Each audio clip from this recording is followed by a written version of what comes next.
நமஸ்காரம். ஸ்ரீ ஆண்டாள் ரங்கமன்னார் திருவடிகளே சரணம். இன்னைக்கு திருப்பாவை 4ஆம் நாள் பாசுரம்.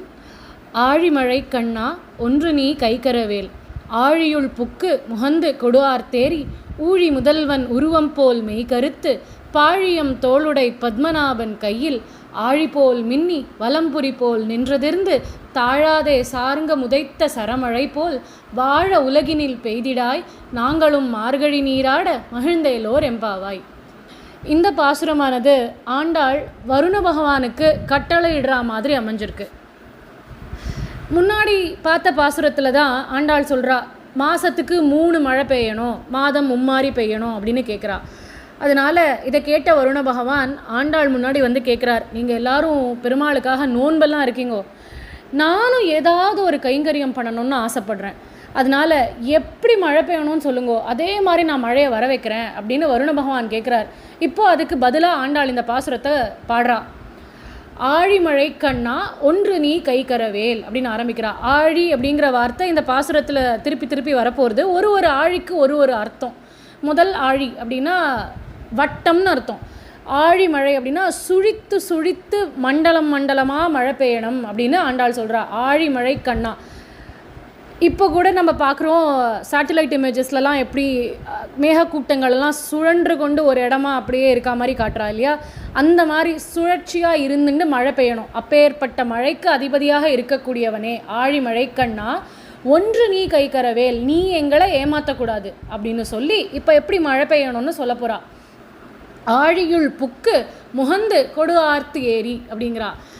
இந்த ஆழிக்கு சமுத்திரம்னு அர்த்தம். ஆழியுள் புக்கு, நன்னா சமுத்திரத்துக்குள்ளே கடலுக்குள்ளே போ, ஆழமாக போ, ஜலத்தை எல்லாம் நன்னா மொண்டுக்கோ, முகந்து ஓகேவா, நன்னா மொண்டுண்டு கொடு ஆர்த்து ஏரி, மொண்டு கொண்டு ஆரவாரத்தோடு நீ மேலே ஏறி போகணும் அப்படிங்கிறா. எதுக்கு ஆரவாரத்தோடு ஏறி போகணும் அப்படின்னா, அமைதியாக கிளம்பி போயிடாத, சத்தம் போட்டுண்டே மேலே ஏறிப்போ. ஏன்னா ரொம்ப நாளாக மழை இல்லாத இடத்துல அந்த இடியோசையானது அங்கே இருக்கிற ஜனங்களுக்கு அவ்வளோ மகிழ்ச்சியை ஏற்படுத்தும் இல்லையா, அதனால் சத்தம் போட்டுண்டே நீ மேலே கிளம்பிப்போ அப்படிங்கிறா. எங்கள் பெருமாள் மாதிரி இருந்துடாத, எங்கள் கண்ணநாட்டமாக இருந்துடாத. ஏன்னா அவனுக்கு ஒரு பழக்கம் உண்டு, கொடுத்தா கூட கொடுத்தேன்னு சொல்ல மாட்டான். சுதாமாவுக்கு எல்லாத்தையும் கொடுத்தான், சுதாமா வழி அனுப்பி வைக்கிற வரைக்கும் கூட சொல்லலை, எல்லாத்தையும் கொடுத்துருக்கேன், நீ ஊருக்கு போய் பாரு, உனக்கு எல்லாம் கிடச்சுடுத்து, எல்லா ஐஸ்வர்யங்களும் உனக்கு இருக்குது, உன்னோட தரித்திரம் உன்னை விட்டு நீங்கித்து, இது எதையுமே கண்ணன் சொல்லலை. இந்த மாதிரி எங்கள் பெருமாளுக்கு இந்த பழக்கம் உண்டு, எல்லாத்தையும் வாரி வழங்குவான், ஆனால் கொடுத்தேன்னு சொல்லவே மாட்டான், ரொம்ப அமைதியாக விட்டுடுவான் அதை. அந்த மாதிரி நீ இருக்காத, ஆரவாரத்தோட கர்ஜனை பண்ணிண்டே மேலே எழும்பிப்போ, அப்போ தான் ஜனங்களுக்கெல்லாம் மகிழ்ச்சி உண்டாகும், மழை வரப்போகுது அப்படின்னு இங்கே ஆண்டாள் சொல்கிறா. ஆழியுள் புக்கு முகந்து கொடு ஆர்த்தேரி. ரொம்ப அழகாக இந்த இடத்துல எவாப்ரேஷன், கண்டென்சேஷன், ப்ரெசிபிட்டேஷன் எல்லாத்தையும் சொல்கிறா. ஒரு ஜலமானது நீராவியாக மாறணும், மேலே போய் குளிரணும், அதான் கண்டென்சேஷன், திருப்பி பூமிக்கு மழையாக வரும், அதான் ப்ரெசிபிட்டேஷன். அது ரொம்ப அழகாக ஒரே வரியில் ஆண்டாள் சொல்லிட்டா. அடுத்து ஊழி முதல்வன் உருவம் போல் மெய்கருத்து. ஊழி முதல்வன் அப்படின்னா பிரளய காலத்தில் இருந்தானே பெருமாள், அந்த பெருமாளினுடைய திருமேனி மாதிரி மேகக்கூட்டங்கள் கருக்கணும் அப்படிங்கிறா. கண்ணனே கருப்பு தான், அது என்ன ஊழி முதல்வன் உருவம் போல தான் கருக்கணுமா அப்படின்னா, கண்ணன் கருப்பு தான், ஆனால் இந்த ஊழி முதல்வன் பிரளய காலத்தில் இருந்தாரே பெருமாள், அவர் ரொம்ப ரொம்ப கருப்பு. பிரளய காலத்தின் பொழுது சிருஷ்டியே இல்லை, எதுவுமே இல்லை, எஞ்சி இருந்த ஒரே ஒருத்தன் பகவான் ஒருத்தன் தான், வேற எதுவுமே இல்லாத அந்த காலத்தில் நம்மளாம் இருந்தோமா அப்படின்னா இருந்தோம். பெருமாளினுடைய திருமேனிக்குள்ளேயே சேத்தனர்களும் அச்சேதனங்களும் இருந்தது, ஆனால் எல்லாமே சூக்ஷ்ம ரூபத்தில் இருந்தது. சூக்ஷ்ம ரூபம்னா மைக்ரோ லெவலில், இதுதான் ஜீவாத்மா, இதுதான் ஜடப்பொருள் அப்படின்னு பிரித்து சொல்லக்கூடிய நிலையிலேயே இல்லை. எது என்னன்னு டிஃப்ரென்ஷியேட் பண்ண முடியாத அளவுக்கு எல்லாம் மைக்ரோ லெவலில் பெருமாளினுடைய திருமேனிக்குள்ளே இருந்தது. அந்த பெருமாள் சிருஷ்டியை தொடங்கணும் அப்படின்னு அவனுடைய சங்கல்ப சக்தியால் சிருஷ்டி பண்ணணும்னு நினைக்கிறான். நினச்ச உடனேவே இந்த ஜீவாத்மாக்களும் ஜடப்பொருட்களும் ஸ்தூல நிலையை அடைஞ்சுது. ஸ்தூல நிலைனா மேக்ரோ லெவலுக்கு வந்தது. இதுதான் ஜீவாத்மா, இதுதான் ஜடப்பொருள் அப்படின்னு பிரித்து டிஃப்ரென்ஷியேட் பண்ணுற அந்த நிலையை அடைஞ்சுது. அந்த பெருமாளினுடைய திருமேனி மாதிரி கருக்கணும்னு ஏன் ஆண்டாள் சொல்கிறா அப்படின்னா, அவன் திருமேனி கருணையின் காரணமாக அப்படி கருத்திருக்கு, ரொம்ப கருத்திருக்கு. காரணம் கருணை. என்ன கருணை அந்த ஊழி முதல்வனுக்கு, அந்த ஆதி மூலத்துக்கு என்ன கருணை அப்படின்னா, இந்த ஜீவாத்மாக்கள் எல்லாம் என்னுடைய சரீரத்துக்குள்ள ஒரு ஜடப்பொருள் மாதிரியே அப்படியே ஒட்டின்னு இருக்கே. இந்த ஜீவாத்மாக்களுக்கெல்லாம் நம்ம திருப்பி ஒரு ஜென்மாவை கொடுப்போம். ஒரு குருவை அடைஞ்சு ஒரு ஆச்சாரியன் திருவடியை அடைஞ்சு சரணாகதி பண்ணிண்டு மோட்சம் அடையிறதான்னு பார்ப்போம், வாய்ப்பு கொடுத்து பார்ப்போம், இந்த ஜீவனும் கரையேறணுமே அப்படின்னு கருணையின் காரணமாக தான் நம்மளுக்கு பிறப்பை கொடுக்குறான் பெருமாள். கர்மாவையும் தொலைக்கணும், கூடவே மோட்சத்துக்கும் ஏதாவது வழி பண்ணிண்டு நம்மளை வந்து இவன் அடைவானான்னு பார்க்கறதுக்காக நம்மளுக்கு பெருமாள் ஜென்மா கொடுக்குறார். அதனால் அப்பேற்பட்ட கருணை கொண்டவன் அவன். அந்த ஊழி முதல்வனுடைய உருவம் போல நீ கருக்கணும் மேகமே அப்படின்னு சொல்கிறா. பாழியம் தோளுடை பத்மநாபன் கையில். பாழி அப்படின்னா வலிமையானன்னு அர்த்தம். பாழினா அப்படின்னா அழகானன்னு அர்த்தம். வலிமையானதும் அழகானதுமான தோள்களை கொண்ட அந்த பத்மநாபன் திருக்கரத்தில் ஏந்தின்றிருக்கானே சுதர்சன சக்கரம், அந்த மாதிரி மின்னல் வரணும். அவன் கையில் இருக்கக்கூடிய பாஞ்சஜன்யம், அந்த பாஞ்சஜன்யத்தை முழங்கினா அந்த சங்கநாதம் எப்படி ஒலிக்கும், அந்த மாதிரி இடி முழக்கமானது முழங்கணும் அப்படிங்கிறா. சரி, இந்த இடத்துல பெருமாள் திருக்கரத்தில் இருக்கக்கூடிய சக்கராயுதம் மாதிரி மின்னல் வரணும்னு சொல்லியிருக்கலாம். பாழி தோளுடை பத்மநாபன் கையில், அழகானதும் வலிமையானதுமான தோள்களை கொண்ட பத்மநாபன். எதுக்கு பெருமாளை இங்கே கூப்பிடணும் அப்படின்னா, பத்மநாபன்ற பெயருக்கு அர்த்தம் நம்மளுக்கு தெரியும். தன்னுடைய நாபிக்கமலத்திலேருந்து ஒரு கொடியானது தோன்ற, அந்த கொடியின் நுனியில் ஒரு தாமரை புஷ்பம் இருக்க, அந்த தாமரை மலர்ந்தது, மலர்ந்த தாமரை மலருக்குள்ளேருந்து பிரம்மா தோன்றினார் அப்படின்னு தெரியும். அதனால பெருமாளுக்கு பத்மநாபன் அப்படிங்கிற திருநாமம். அந்த பெருமாள் திருக்கரத்தில் இருக்கிற சக்கரத்தையே இங்கே சொல்கிறா அப்படின்னா, ஒரு ராஜா இருக்கார் அப்படின்னா, ரொம்ப நாளாக ராஜாவுக்கு மகப்பேர் இல்லை, குழந்தையே பிறக்கலை அப்படின்னா, ரொம்ப தவம் இருந்து பல வருஷங்களுக்கு கழித்து அந்த ராஜாவுக்கு குழந்தை பிறந்தா அந்த ராஜாவுக்கு எவ்வளவு ஆனந்தமாக இருக்குமோ அதே அளவு ஆனந்தமாக இருக்குமோ அந்த ராஜாவோட பிரஜைகளுக்கு. தசரத சக்கரவர்த்திக்கு ரொம்ப வருஷம் குழந்தை இல்லை, ராமன் பிறந்த உடனே அயோத்தியாவே கொண்டாடித்து இல்லையா, அந்த மாதிரி பிரஜைகள் கொண்டாடுவா. இங்கே பிரஜைகள்னு சங்கத்தையும் சக்கரத்தையும் சொல்கிறா. ரொம்ப நாளாக இந்த பெருமாள் வந்து ஊழி முதல்வனாக இருக்கார், படைக்கவே இல்லை, சிருஷ்டியே ஆரம்பிக்கலை. அந்த பெருமாளினுடைய நாபிக்கமலத்திலேருந்து பிரம்மாங்கிற அந்த குழந்தை தோன்றினார் இல்லையா, பெருமாளுக்கு ஒரு மகப்பேறு உண்டாச்சு. அதனால் பெருமாளினுடைய பிரஜைகளான சங்கத்துக்கும் சக்கரத்துக்கும் அவ்வளவு ஆனந்தமாக அப்படியே ஒளி வீசி மின்றதான். அந்த சக்கராயுதம் மின்னித்தே, அந்த பத்மநாபன் திருக்கரத்தில் இருந்த சக்கராயுதம் மின்னித்தே, அந்த மாதிரி தான் மின்னல் வேணும் அப்படின்னு கேட்குறா. பயங்கர ஸ்பெசிஃபிகேஷன்ஸ் ஆண்டாளுக்கு, அப்படி வேணும் இப்படி வேணும்னு ரொம்ப அழகாக உதாரணங்களை காட்டி சொல்லிகிட்டே போகிறா.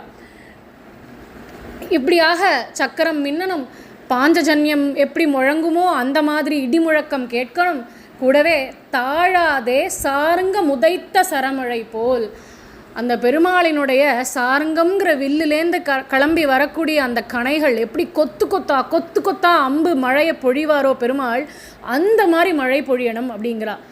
இதை கம்பராமாயணத்தில் கம்பர் ரொம்ப அழகாக சொல்கிறார். ஒரு இடத்துல ராவணன் வந்து மூலபல சேனை அப்படிங்கிற ஒரு சேனையை அனுப்புகிறான், ராமனை அழிக்கணும், ராமனோட படையையும் அழிக்கணும்ன்ற ஒரு உத்தேசத்தில்.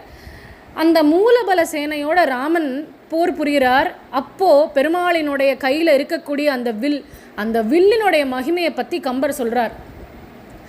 ஒரு 1000 யானைகளையும் 10,000 தேர்களையும் 1 கோடி குதிரைகளையும் 1000 சேனா வீரர்களையும் ராமன் வீழ்த்தினார்னா அந்த போர்க்களத்தில் இருக்கக்கூடிய ஒரு தலை இல்லாத ஒரு முண்டம் எழுந்து நர்த்தனம் ஆடுமா. இந்த மாதிரி 1000 தலை இல்லாத முண்டங்கள் எழுந்து நர்த்தனம் ஆடித்துன்னா பெருமாளினுடைய வில்லோட நுனியில் ஒரு மணி கட்டியிருக்கும், அந்த மணி ஒரு முறை ஒலிக்கும். ஆனால் இந்த மூலபல சேனையோட ராமன் போர் புரிகிற சமயத்தில் பெருமாளினோட அந்த வில்லில் இருந்த மணி 7.5 நாழிகை விடாமல் அடிச்சுதான். அதுக்கு என்ன அர்த்தம் அப்படின்னா, கணக்கு போட்டே பார்க்க முடியாது நம்மளால். ஏன்னா ஒரு முறை அந்த மணி அடிக்கிறதுக்கே 1000 யானைகளும் 10,000 தேர்களும் 1 கோடி குதிரைகளும் 1000 சேனா வீரர்களையும் பெருமாள் அழிச்சிருக்கணும். அப்போ ஒரு தலையில்லாத முண்டம் எழுந்து நர்த்தனமாடும். இந்த மாதிரி 1000 தலையில்லாத முண்டங்கள் எழுந்து நர்த்தனமாடினாதான் அந்த மணி ஒரு முறை ஒலிக்கும். ஆனால் 7:30 நாழிகைக்கு அந்த மணியானது விடாமல் அடிச்சிருக்கு அப்படின்னா பெருமாள் பானத்தை மழையாக போட்டு பொழிஞ்சு தள்ளியிருக்கார் இல்லையா? இங்கே ஆண்டாள் அதை தான் சொல்கிறா. அப்படி பெருமாளுடைய சாரங்கத்திலேருந்து வரக்கூடிய கணைகள் மாதிரி மழை பெய்யணும் அப்படின்ட்டா. சொல்லிட்டு அடுத்த வரியிலேயே தாயாருக்கு பயம் வந்துடுறது. நம்ம மேலே அவளுக்கு அவ்வளோ கருணை.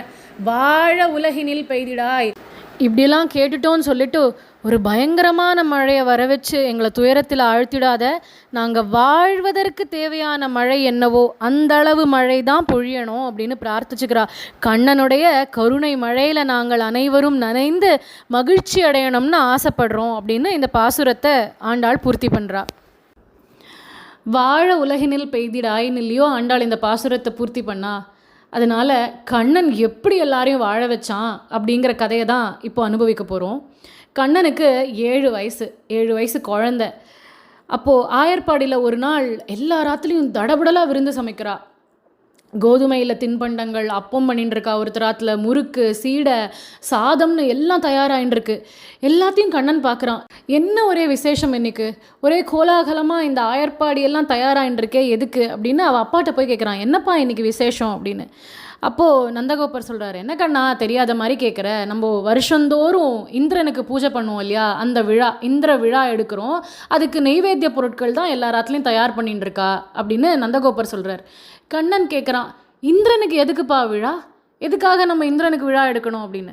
நந்தகோபர் சொல்கிறார், கண்ணா நம்ம இந்த ஆவினங்கள், இந்த மாடுகளை, பசுக்களை நம்பியே நம்ம பொழப்பு இருக்குது.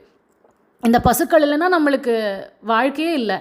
இந்த பசுக்களுக்கு தேவை என்ன, ஆதாரம் என்ன, புல். அந்த புல்லை சாப்பிட்டுட்டு தானே இந்த பசுக்கள் எல்லாம் பால் கறக்கிறது. புல் நன்னா இந்த பசுக்களுக்கு கிடைக்கணும்னா அதுக்கு என்ன தேவை, நீர்வளம், நிலவளம். நன்னா மழை பெய்யணும், அப்போ தான் புல் நன்னா வளரும், அப்போ தான் பசுக்கள் அதை சாப்பிடும், நன்னா பால் கறக்கும்.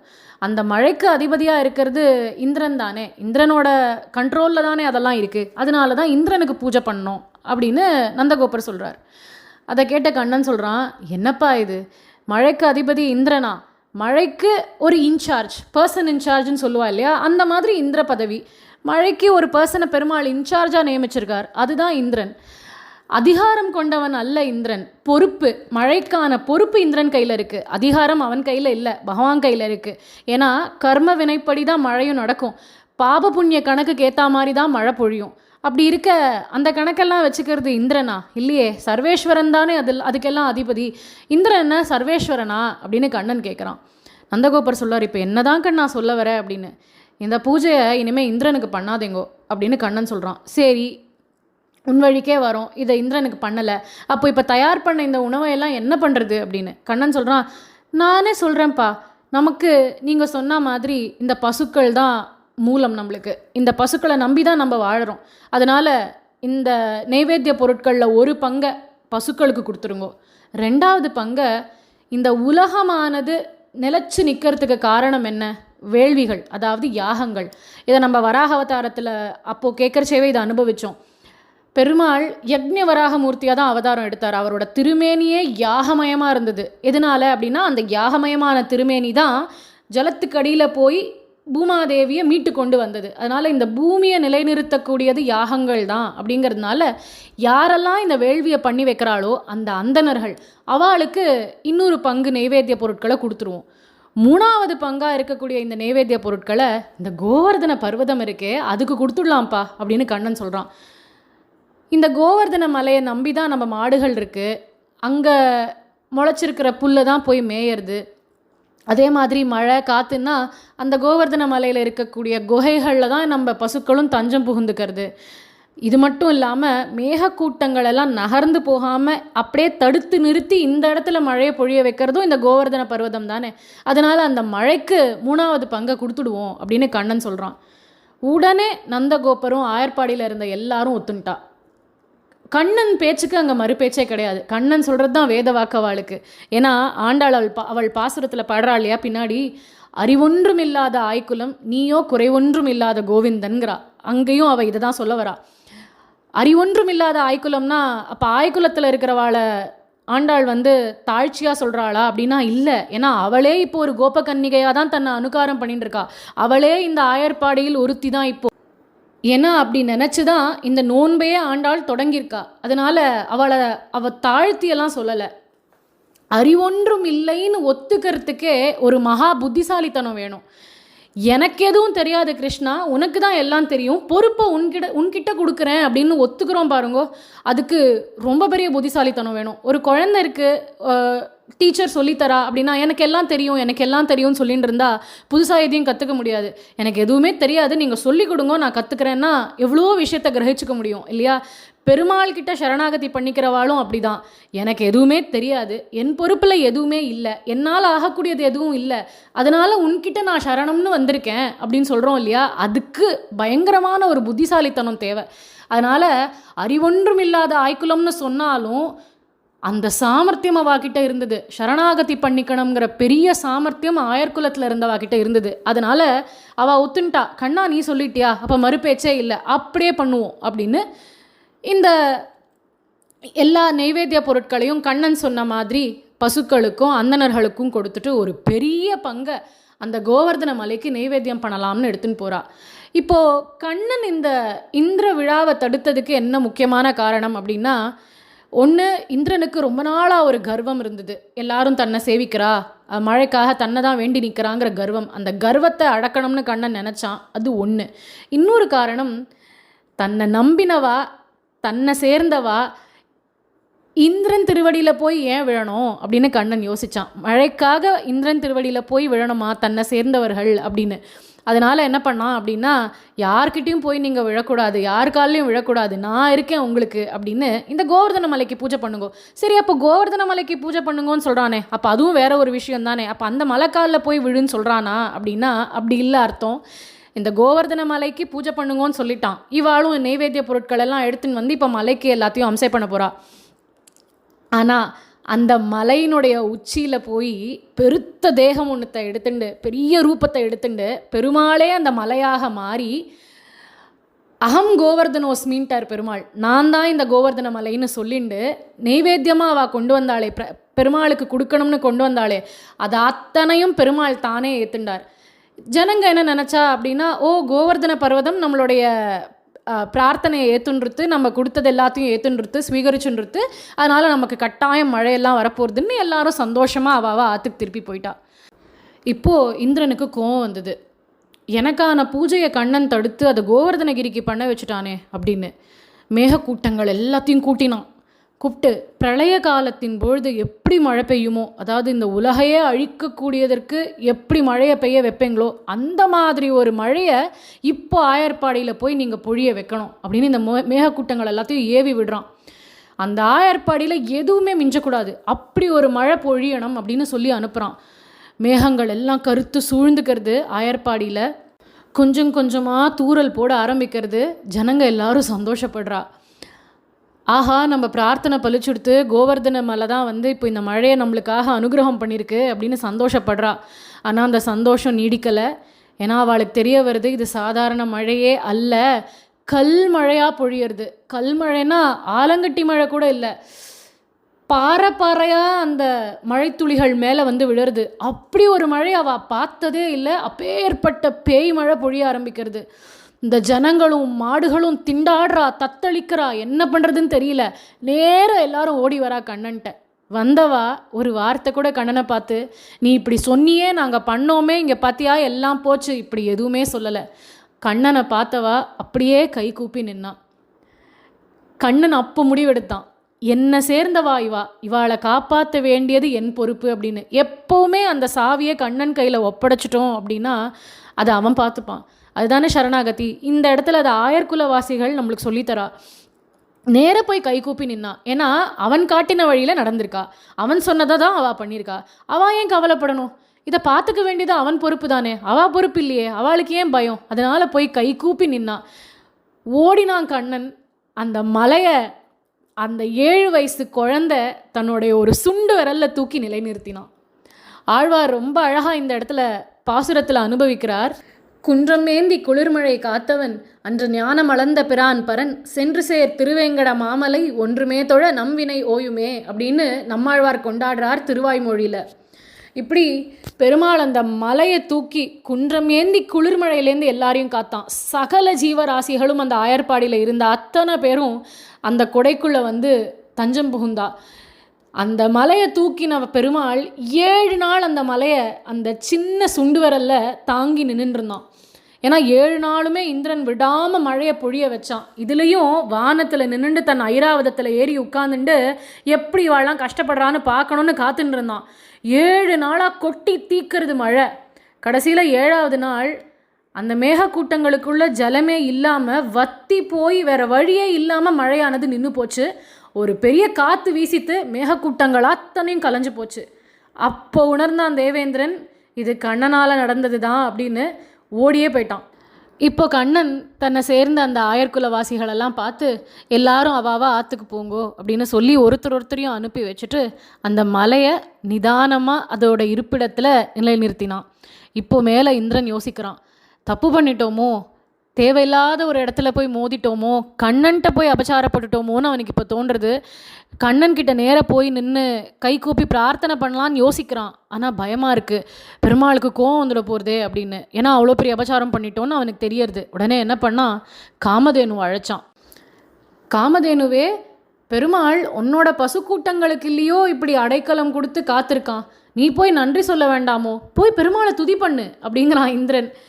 அந்த காமதேனுவானவள் ஆயர்பாடிக்கு வரா. பெருமாள்கிட்ட வந்து நன்றி சொல்லணும், சொல்லி பெருமாளுக்கு பல்லாண்டு பாடணும்னு இறங்கி வரா. அந்த காமதேனுவோடைய பின்புறம் அவள் வாழை பிடிச்சுண்டு பேசாமல் வந்துட்டுருக்கான் இந்திரன். காமதேனுவை முன்னாடி போக விட்டுட்டு இவன் பின்னாடி வரான். அந்த காமதேனுவானது நேராக வந்து பெருமாளை பார்த்து, கண்ணா, என்னுடைய பசுக்கூட்டங்கள் எல்லாத்தையும் இப்படி காப்பாற்றி கொடுத்தியே, நீ பல்லாண்டு வாழணும், நீ பல்லாண்டு வாழணும்னு பெருமாளுக்கு பல்லாண்டு பாடுறா காமதேனு. பெருமாள் அப்படியே புன்முறுவலோட காமதேனு பண்ணுற அந்த துதியை ஏற்றுக்கிறார். அப்போது பெருமாள் அப்படி சிரிச்சு முகமாக பிரசன்னமாக இருக்கிற சமயத்துக்கு மெல்ல மெல்ல இந்திரன் வெளியில் வந்து கை கூப்பி, பெருமாளே எனக்கும் அனுகிரகம் பண்ணு அப்படின்னு வேண்டிக்கிறான். அவ்வளோ கோபம் பெருமாளுக்கு இருந்தாலும் காமதேனுவை முன்னிறுத்தி இந்திரன் வந்ததுனால பெருமாளினுடைய கோபமானது தணிந்து போயிட்டு போகிறது, உன்னையும் மன்னிச்சேன், உனக்கும் அனுகிரகம் பண்ணுறேன் அப்படின்னு பெருமாள் அந்த இடத்துல இந்திரனுக்கும் அனுகிரகம் பண்ணுறான். இந்த இடத்துல ஒரு தத்துவத்தை ஒழிச்சு வச்சுருக்கார் பெருமாள். அது என்ன அப்படின்னா, இந்த இடத்துல இந்திரன் தான் நாம, அதாவது நம்மளை மாதிரி ஜீவாத்மா. எவ்வளோ அபச்சாரப்படுறோம், எவ்வளோ தோஷங்கள் பண்ணுறோம், இத்தனையும் பண்ணிவிட்டு நேராக போய் பெருமாள் முன்னாடி நின்னோன்னா அவன் கோபத்துக்கு நம்ம ஆளாயிடுவோம் இல்லையா? அதனால இந்த இடத்துல காமதேனுங்கிற மாதிரி நமக்கு இங்கே யார் காமதேனுன்னா ஆச்சாரிய புருஷனோ இல்லை குருவோ தான். அந்த ஆச்சாரியனுடைய திருவடியை பற்றி கொண்டு அவர் காட்டக்கூடிய பாதையில் போய் பெருமாள் முன்னாடி நின்னோம் அப்படின்னா அந்த ஆச்சாரியனை பார்த்து ஆனந்த முகத்தோடு வரவேற்கக்கூடிய அந்த பெருமாள், சரி போயிட்டு போகிறது, ஆச்சாரியனை முன்னிறுத்தி வந்திருக்க, அதனால் உன்னையும் ரட்சிக்கிறேன் அப்படின்னு நமக்கும் அனுகிரகம் பண்ணுவான். நாம் எல்லாரும் இந்த தமிழில் மூதுரையில் படிச்சிருப்போம் இல்லையா? நெல்லுக்கு இறைத்த நீர் வாய்க்கால் வழியோடி புல்லுக்கும் அங்கே பொசியுமாம், தொல்லுலகில் நல்லார் ஒருவர் உளரேல் அவர் பொருட்டெல்லோருக்கும் பெய்யும் மழைன்னு. அந்த மாதிரி நமக்கு பெருமாளுடைய கருணை மழை பொழியணும் அப்படின்னா அங்கே அதுக்கு ஆச்சாரியன் வேணும். அந்த ஆச்சாரியன்கிற நல்லோர் ஒருவர் உளரேல் அவர் பொருட்டு நம் எல்லோருக்கும் பெய்யும் பெருமாளின் கருணை மழை. அதுதான் இந்த இடத்துல ஒழிந்திருக்கக்கூடியதான ஒரு தத்துவம். இப்போது இந்திரனும் துதி பண்ண ஆரம்பிக்கிறான் பெருமாளை. நமஸ்தே புருஷாய மகாத்மனே வாசுதேவாய கிருஷ்ணாய சாத்வதாம்பதையே நமஹா அப்படின்னு துதிச்சான். உடனே பெருமாள் சொல்கிறார், இந்திரா, உன்னுடைய உணவெல்லாம் தட்டி பறிக்கணுங்கிறது என் எண்ணம் இல்லை, உன்னுடைய கர்வத்தை அடக்கணும்னு நினச்சேன், அது உனக்கு நல்லது இல்லை இல்லையா, அதனால் அதை அடக்கணும்னு நினச்சேன், அதனால தான் இப்படி பண்ணேன் அப்படின்னு பெருமாள் சொல்கிறார். இந்திரன் தன் தப்பை புரிஞ்சுட்டான். உடனே பெருமாள்கிட்ட சொல்கிறான், பெருமாளே, இந்த பசு கூட்டங்களுக்காக இந்த மலையே தூக்கி நிறுத்தினியே, உனக்காக ஒரு பட்டாபிஷேகம் பண்ணணும்னு எனக்கு ஆசையாக இருக்குது, உன்னை கௌரவிக்கணும்னு நான் ஆசைப்படுறேன் அப்படின்னு கோவிந்த பட்டாபிஷேகம் பண்ணி வைக்கிறான். கோவிந்தன் அப்படிங்கிற நாமத்துக்கு என்ன அர்த்தம்னா, கோன்னா பசுக்கள், விந்தன் அப்படின்னா காப்பவன், பசுக்களை காப்பவன் அப்படின்னு பெருமாளினுடைய அந்த திருநாமம். அதை கொண்டு இந்த இடத்துல பட்டாபிஷேகம் நடக்கிறது. காமதேனுவானவள் திவ்யமான அந்த பாலை பொழிய தன்னுடைய ஐராவதத்தை இந்திரன் அனுப்பி தேவலோகத்தில் இருக்கக்கூடிய ஆகாஷ கங்கை அதை கொண்டு வர வைக்கிறான். ஐராவதமும் ஆகாஷ கங்கையை கொண்டு வர இந்த திவ்யமான பால் மற்றும் ஆகாஷ கங்கையுடைய ஜலத்தை கொண்டு பெருமாளுக்கு கோவிந்த பட்டாபிஷேகம் நடக்கிறது. இந்த கோவிந்த நாமமே ரொம்ப விசேஷமான ஒரு திருநாமம். காரணம், இந்த நாமத்தை கேட்கறச்செல்லாம் நம்மளுக்கு ஞாபகம் வர வேண்டியது இந்த மலையை அப்படி தூக்கி நிறுத்தி தன்னை சேர்ந்தவாளையும் அந்த ஆணிரைகளையும் அந்த கண்ணன் காப்பாற்றினானே, என்னையும் அந்த கண்ணன் காப்பாற்றுவான் அப்படிங்கிற நம்பிக்கையை நம்மளுக்கு ஊட்டக்கூடிய ஒரு திருநாமம் இந்த கோவிந்தாங்கிற நாமம். அதனாலேயோ என்னவோ எந்த கோவில் போனாலும் அங்கே என்ன பெருமாள் எழுந்தருளி இருந்தாலும் சரி, கூட்டத்தில் க்யூவில் எல்லாரும் நின்று போகிறச்சே கோவிந்த கோஷம் தான் போடுறா. ஏன்னா அது பெருமாளினுடைய சௌலபியத்தை குறிக்கிறது. இந்த பெருமாள் நமக்காகவும் ஓடி வருவான் அப்படிங்கிற நம்பிக்கையை குறிக்கக்கூடிய ஒரு திருநாமம் அந்த கோவிந்தாங்கிற அந்த நாமம் தான். அப்பேற்பட்ட பெருமாள் நம்மையும் கல் மழையாக பொழியக்கூடிய கஷ்டங்கள், துன்பங்கள், துயரங்கள்னு மாட்டின்னு இருக்கிற இந்த சம்சார சாகரத்துலேருந்து காப்பாற்றட்டோம்னு பிரார்த்திச்சுண்டு இந்த பாசுரத்தை பூர்த்தி பண்ணலாம். நாளைய தினம் நாளைய பாசுரத்தை அனுபவிப்போம். ராதே கிருஷ்ணா.